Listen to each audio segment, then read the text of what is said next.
Zoe's in the kitchen with me today, and I love it when you're here because the food is not only really delicious, but it's good for us. Guilt-free eating. Guilt-free eating, exactly. We've got some salmon here today and quinoa. Yeah, so look, what I'm going to cook is a citrus marinated salmon. It's a really beautiful, zesty flavour. And I'm actually going to make a quinoa salad, one of my favourite grains to use.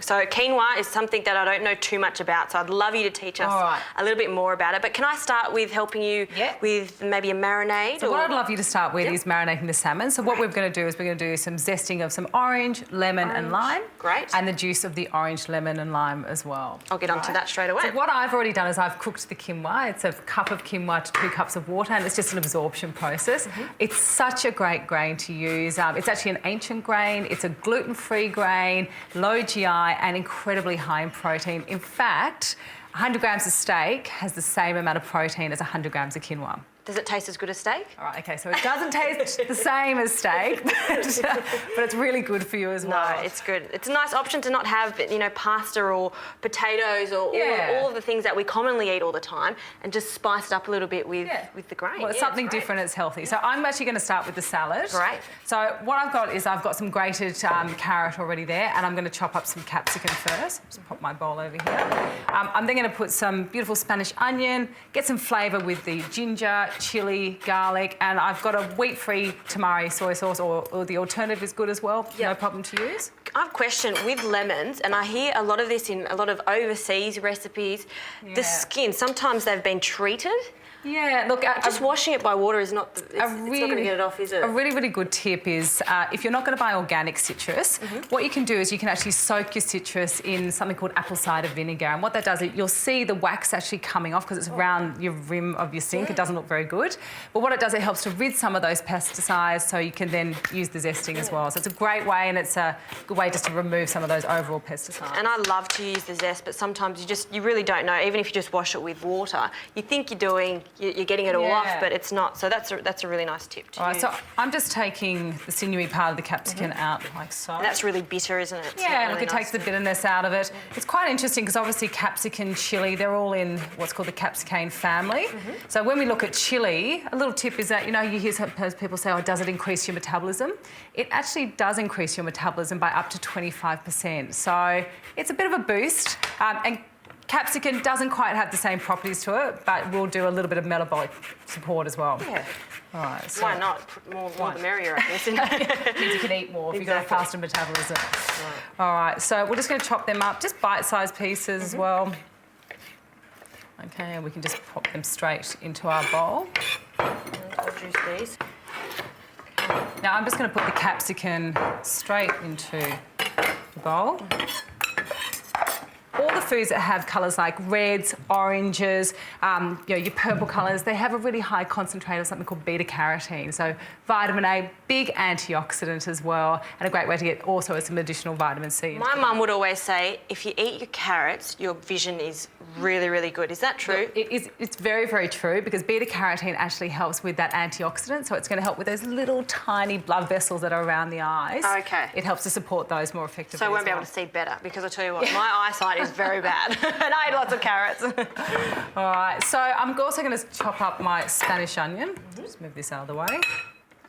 So is this juice going into the marinade, or this is, oops, making a mess. Is this for your salad, or a bit of both? This is a little bit of both is great. So we will put some of that into the salad as well, but we just want to put it straight over to the salmon. We only want it for a little bit of time because, as we know, the citrus will cure the salmon or cook the salmon. So we just want to kind of put it for the flavour more than anything else. Okay, so I'm going to put all of my zest straight in that bowl. Yeah, perfect. And just a tiny bit, because again, we don't want it to cook that fish. Just put a little bit. But we're going to be marinating this for about 5 minutes. I'd probably only marinate it for about 5 minutes. You really don't need it for a long period of time. Skin off for this one? Yeah, the skin's off. Yep. Look, I don't... it doesn't matter if the skin's on or the skin's off. It doesn't make a big deal overall because it's still going to get beautiful flavour. But we're not going to cook the salmon for very long anyway because we want to keep that pinkiness in it because it really does help it to be. And it goes quite dry if you overcook it. Well, there's quite a high oil content in it, so it doesn't go too dry. But nothing worse than salmon that's overcooked. Yeah, I don't really like a little trick that someone said to me is that whenever you're cooking salmon, take it off about 30 seconds before you serve it because the natural oils do obviously continue the cooking process. So. Was I supposed to put some soy? No, just that. literally your citrus in there. We can leave that. Right. But what I will get you to do is you can pop some of that citrus and the quinoa into that bowl. The orange juice? Yes, please. Has that got the lemon and lime as well? Lemon, lime and orange, chef. Just checking. So you say when? Yeah, a little bit more. About 3 tablespoons would be perfect as well. There we go. All right. So I'm going to get you to grate some ginger straight into that as well. And I'm going to chop some herbs. So I'll get you to pass me the coriander. Coriander and some parsley? Some parsley. Okay, we'll get you to chop that. Little interesting thing that I learnt from someone. Don't ask me exactly where this information came from, but someone told me that 10% of the population think that coriander tastes like burnt ants. Now, first of all, I want to know burnt ants. Okay, so I want to know how people know what burnt ants taste like. I know. But apparently there's an acid in coriander that some people just really don't like as well. It has that particular flavour to it as well. I actually know quite a lot of people who don't like coriander. Can you ask them next time if it tastes like burnt ants?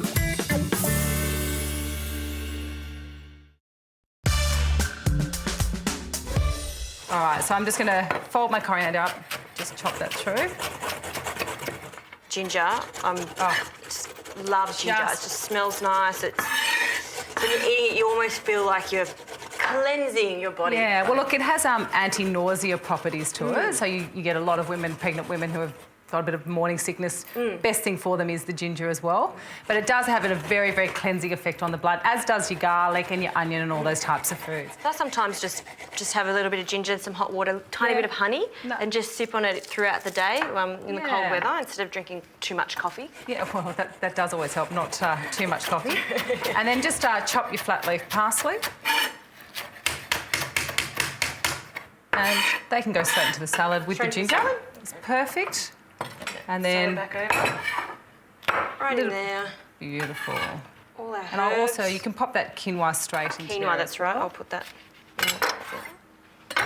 And So is that double or it's double in size, doesn't it? So if you yeah. So it's really something that is quite easy to use, and I do find a lot of people overcook, or they'll cook too much volume of quinoa as well.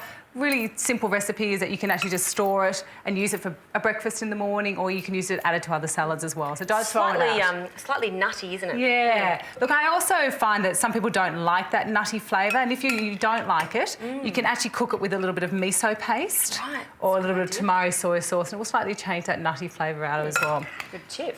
Okay, so just take the seeds out of the chilli. Make sure you wash your hands afterwards. I know, I've done that before where I've just, something in my eyes, a bit of a scratch, and there we go. Okay. Good colours, you know you're going to be eating healthy when you look at a salad like this. Certainly do. Full of vibrant colours. All right, so we'll just give that chilli, just grab that bowl. Thank you, Justine. And then what we will add is we'll add a little bit of the wheat-free soy sauce as well in there. I mean, this is a substitute for salt, so if you want to cut down on the sodium. Yeah, look, I mean, I like to use these type of soy sauces. I think the flavour's beautiful for one thing. That's something that I always like about it. And naturally, a lot of the time, the salts that they're using, they're more sea salts. So they're really good quality salts that they're actually using overall. Well, that smells amazing. But Justine, can I get you to add some garlic to that? Yeah, sure. If it rolls away. And I'm going to heat this pan up, and we'll just let the salmon sit for a little bit, and then we'll cook it all up. Easy.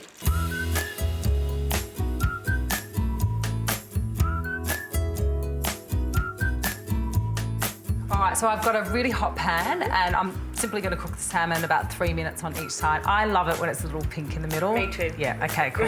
Let's pop this on. Great. And then we'll plate it all up. Fantastic.